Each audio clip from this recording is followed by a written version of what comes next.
Assalamualaikum warahmatullahi wabarakatuh. Hai semuanya, apa kabar? Anak-anak ibu yang hebat, yang soleh dan solehah.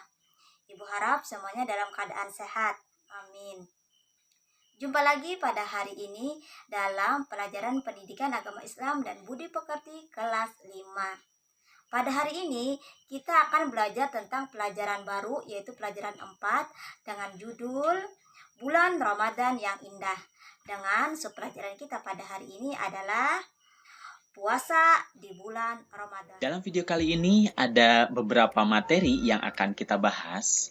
Yang pertama adalah apa sih pengertian dari saum Ramadan?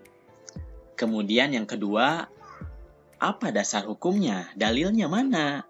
Nah, nanti kita akan bahas. Kemudian bagaimana ketentuannya? Ya, apa saja yang harus kita lakukan dan yang tidak boleh kita lakukan? Kemudian yang terakhir adalah apa hikmahnya setelah kita menjalankan saum Ramadan.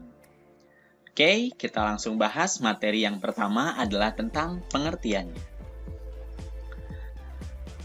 Pengertian dari saum kita akan bagi ke dalam dua hal. Yang pertama secara bahasa, yang kedua adalah secara istilah. Yang pertama, saum itu berasal dari bahasa Arab, yaitu as-saumu atau as-siyamu, ya, yang artinya menahan diri dari segala sesuatu, seperti makan, minum, hawa nafsu, dan berbicara yang tidak bermanfaat. Itu pengertian dari saum secara bahasa. Nah, tapi apa sih yang dimaksud dengan saum dari segi istilah yang dimaksud oleh Islam? Nah, pengertian saum secara istilah yang dimaksud oleh Islam adalah menahan diri dari segala sesuatu. Dari apa? Dari hal-hal yang dapat membatalkannya. Kapan waktunya? Sejak terbit fajar sampai terbenam matahari. Lalu bagaimana caranya? Yaitu dengan niat dan beberapa syarat tertentu. Nah, itu adalah pengertian dari saum secara istilah yang dimaksud oleh Islam. Jadi tidak hanya sekedar menahan, ya. Menahan dari apa? Dari hal-hal yang membatalkan sejak terbit fajar sampai terbenam matahari dengan niat dan beberapa syarat tertentu. Pertanyaan selanjutnya adalah, mengapa kita harus melaksanakan saum Ramadan? Kita akan lanjut ke materi pembahasan berikutnya, yaitu tentang dalilnya. Dalil dari saum ini berasal dari Quran Surat Al-Baqarah ayat 183. A'udzu billahi minasyaitonir rajim. Bismillahirrahmanirrahim. Ya ayyuhalladzina amanu kutiba alaikumus siyam. Kutiba alaikumus siyamu kama kutiba alal ladzina min qablikum la'allakum tattaqun. Hai orang-orang yang beriman, diwajibkan atas kamu berpuasa sebagaimana diwajibkan atas orang-orang sebelum kamu, agar kamu bertakwa. Quran Surat Al-Baqarah ayat 183. Nah, dalam ayat ini, Allah mewajibkan seluruh umat Islam untuk melaksanakan ibadah saum. Kemudian, Allah juga sudah menjanjikan untuk orang-orang yang saum dengan baik akan mendapatkan predikat orang yang bertakwa. Apa itu takwa? Takwa itu adalah melaksanakan semua perintah Allah Subhanahu wa Ta'ala dan menghindari semua larangannya. Orang yang sungguh-sungguh bertakwa, hidupnya akan tentram dan bahagia. Kemudian di akhirat kelak akan memperoleh taman surga yang sangat indah dan bahagia selama-lamanya. Nah, siapa yang mau? Makanya harus saum dengan baik. Ya, saum yang baik itu atau yang bisa mendapatkan predikat takwa, itu tentunya harus memahami dan mengikuti semua ketentuan-ketentuannya. Sekarang, mari kita lihat apa saja sih ketentuan-ketentuannya. Setidaknya akan ada 6 ketentuan yang akan kita bahas. Ya, yang pertama adalah syarat wajibnya.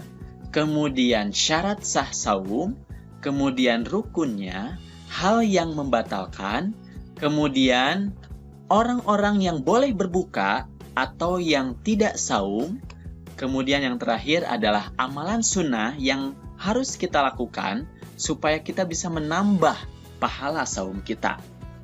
Oke, ini cukup banyak, jadi kita akan bahas satu-satu secara cermat dan tolong simak baik-baik. Ketentuan yang pertama yaitu syarat wajibnya. Apa itu syarat wajib? Syarat wajib itu adalah hal-hal yang mewajibkan seseorang untuk melaksanakan suatu ibadah. Jadi, kalau seseorang sudah memenuhi syarat-syarat wajib saum ini, maka dia sudah wajib melaksanakan ibadah saum. Nah, apa saja sih syarat-syaratnya? Yang pertama, tentu dia harus orang Islam. Kalau bukan Islam, tidak wajib dia melaksanakan saum Ramadan. Kemudian yang kedua, dia juga harus berakal sehat. Ya, kalau gila gimana? Ya berarti dia tidak wajib ya untuk melaksanakan ibadah saum. Ya, karena akalnya tidak sehat. Nah, kemudian yang ketiga, dia harus balik. Ya, kalau belum balik gimana? Kalau belum balik, dia belum akan mendapatkan pahala dan dosanya. Kemudian yang terakhir, untuk syarat wajibnya, dia harus kuat atau mampu. Ya, jadi kalau sudah tua, sudah lemah, nah nanti kita akan bahas di ketentuan berikutnya bagaimana orang-orang yang tidak kuat atau tidak mampu jika tidak melakukan ibadah saum Ramadan. Nah, ini adalah syarat wajibnya.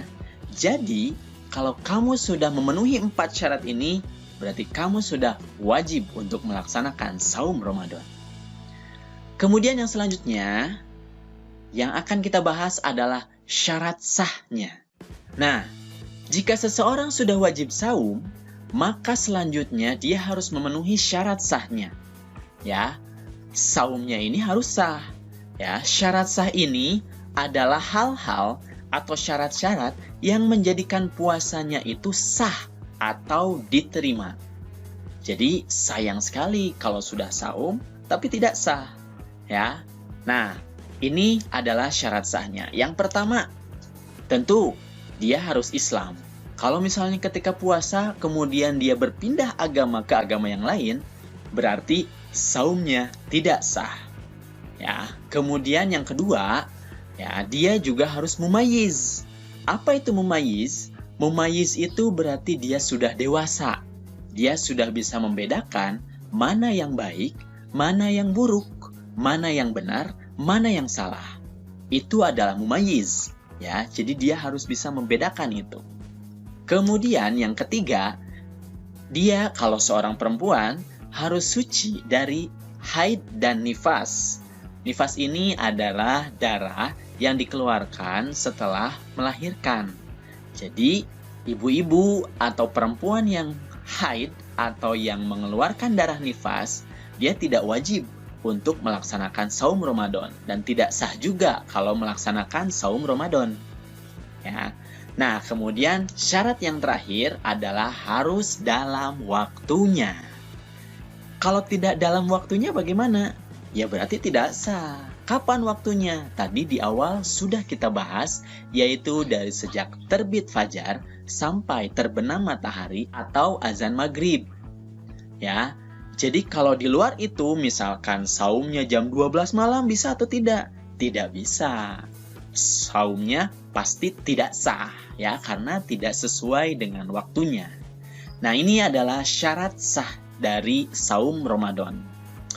Kemudian yang selanjutnya, ketentuannya adalah rukun saum. Apa itu rukun? Rukun adalah hal-hal yang harus dipenuhi untuk sahnya suatu pekerjaan yang harus dipenuhi atau yang harus dilakukan. Jadi, kalian harus melakukan hal-hal ini kalau saumnya mau sah, mau diterima. Ya, ini adalah rukunnya. Yang pertama, kalian harus niat. Niat itu apa? Niat itu artinya menyengaja bahwa kalian akan melaksanakan saum Ramadan di keesokan harinya. Niat saum biasanya dilaksanakan di malam hari. Ya, Ada yang melafalkan, ada yang tidak. Yang melafalkan biasanya dengan nawaitu sauma godin an adai fardhi syahri ramadhana hadhihi sanati fardolillahi ta'ala. Ya. Jadi niat saum ini biasanya dilafalkan di malam hari atau diniatkan, disengajakan malam harinya bahwa besok akan melaksanakan saum Ramadan. Nah, kemudian rukun yang kedua adalah kalian harus menahan dari segala yang dapat membatalkannya. Tentu ini harus pada waktunya, yaitu sejak terbit fajar sampai terbenam matahari. Ya. Nah, apa saja sih yang bisa membatalkan puasa? Oke, kita akan bahas di ketentuan berikutnya hal-hal yang membatalkan. Nah, ini adalah hal-hal yang tidak boleh dilakukan atau yang harus kalian hindari supaya saumnya tidak batal. Jadi sah dari terbit fajar sampai terbenam matahari. Yang pertama adalah tentu makan dan minum. Jadi kalau kalian ketika saum makan dan minum langsung batal saumnya. Kemudian yang kedua, muntah disengaja. Ya. Jadi kalau kalian muntah dengan disengaja, ya, kalian tentu pasti langsung batal saumnya, ya, karena nanti akan mengeluarkan zat-zat yang ada dalam perutnya, ya. Nah, kemudian yang ketiga, hal yang membatalkan. Kalau keluar darah haid atau nifas, itu pasti yang perempuan juga akan langsung batal saumnya, ya. Selanjutnya yang keempat, gila atau hilang akal. Misalnya setelah zuhur dia gila atau hilang akal, berarti puasanya langsung batal hari itu juga. Ya. Jadi jangan sampai gila, ya, harus dijaga akal sehatnya. Kemudian yang selanjutnya, keluar cairan mani dengan sengaja. Nih, jangan sampai kalian menyengaja mengeluarkan cairan mani ketika saum karena itu akan membatalkan saum kalian. Ya. Yang selanjutnya, yang terakhir adalah berhubungan suami istri. Nah, ini juga tentu akan membatalkan ibadah saum. Nah, ini adalah hal-hal yang harus kalian hindari, yang tidak boleh kalian lakukan ketika ibadah saum, ya, karena akan membatalkan saum kalian. Nah, lalu siapa yang boleh berbuka? Ada loh orang-orang yang boleh berbuka atau yang boleh tidak berpuasa. Nah, ini adalah orang-orang yang boleh berbuka atau tidak berpuasa. Yang pertama adalah orang yang sakit. Ya, kalau dikhawatirkan saumnya itu bisa menambah parah sakitnya, ya, maka dia boleh berbuka atau tidak berpuasa. Tapi dia wajib untuk mengqodho. Ya, qodho itu artinya mengganti berpuasa di hari lain. Tentu saja kalau yang sakit setelah dia sudah sembuh. Jadi kalau misalkan dia sakit ketika saum Ramadan, ya, atau misalkan ketika berpuasa, atau ketika dia sedang saum, ya, maka dia wajib menggantinya di hari yang lain ketika dia sudah sembuh. Nah, kemudian yang kedua, kalau misalkan dia sedang dalam perjalanan, ya, lagi mudik misalkan, ya, sebelum hari raya Idul Fitri, biasanya pada mudik, nah, terus tidak kuat untuk saum. Ya, dia juga boleh berbuka atau tidak berpuasa, tapi dia wajib mengqodho, ya, wajib mengganti dengan berpuasa di hari yang lain. Kemudian yang ketiga, kalau misalkan dia sudah lemah, sudah orang tua tidak kuat, nah tidak mampu, ya, tadi yang sudah disampaikan di awal, dia wajib membayar fidyah. Apa itu fidyah? Fidyah itu adalah memberi makan fakir miskin setiap hari yang ditinggalkan. Besarnya kurang lebih 3/4 liter. Jadi kalau kalian sudah tua, sudah lemah dan tidak kuat lagi untuk berpuasa atau saum, ya, maka silahkan boleh tidak berpuasa, tapi harus membayar fidyah, ya. Nah, kemudian yang terakhir, orang yang boleh tidak berpuasa atau yang boleh tidak saum adalah ibu hamil atau ibu menyusui. Nah, ibu hamil atau ibu menyusui ini boleh tidak berpuasa, ya, tapi dia ada yang mengatakan wajib qodho, Ada yang mengatakan wajib fidyah dan ada juga yang mengatakan wajib qada dan fidyah. Ya, ini perbedaan pendapat, tapi silahkan dipilih salah satu mana pendapat yang menurut kalian lebih kuat. Jadi ini adalah 4 orang yang boleh berbuka atau yang boleh tidak berpuasa. Pada hari ini. Sampai jumpa pada pertemuan berikutnya. Salam sehat untuk kita semua. Wassalamualaikum warahmatullahi wabarakatuh.